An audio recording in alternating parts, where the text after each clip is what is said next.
നിങ്ങൾ ഇനി കാണാൻ പോകുന്ന വീഡിയോയിൽ ജീവിച്ചിരിക്കുന്നവരോ മരിച്ചവരോ ആയി യാതൊരു സാമ്യമില്ല. അഥവാ ആർക്കെങ്കിലും അങ്ങനെ തോന്നുകയാണെങ്കിൽ അതിന് ഞാൻ ഉത്തരവാദിയല്ല. ക്രിയാത്മകമായ ഈ ചർച്ചയിലൂടെ ഉരുത്തിരിഞ്ഞു വന്ന ഒരു കാര്യം ഞാൻ പറയാം. ഒന്ന്, INSP, അതായത് നമ്മുടെ പ്രധാന എതിരാളി.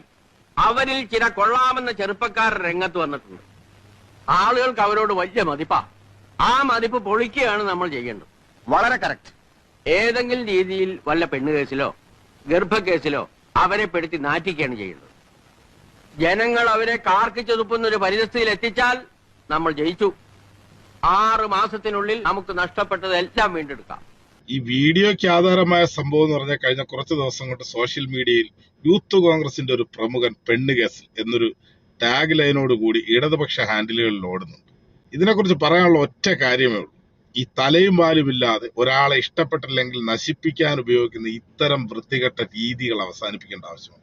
ഉമ്മൻചാണ്ടി സാറിന്റെ നേതൃത്വം അങ്ങനൊരു സംഭവം ഉണ്ടെങ്കിൽ അന്വേഷിച്ച് കേസെടുക്കും. കേരളത്തിൽ ആഭ്യന്തരമന്ത്രിയില്ലേ, ഇടതുപക്ഷമല്ലേ ഭരിക്കുന്നു. പക്ഷെ ഒരാളെ കുടുംബത്തെയും വ്യക്തിഹത്യയും ചെയ്യുന്ന ഇത്തരം നിലപാടുകളോട് വെറുപ്പും പുച്ഛവും മാത്രം.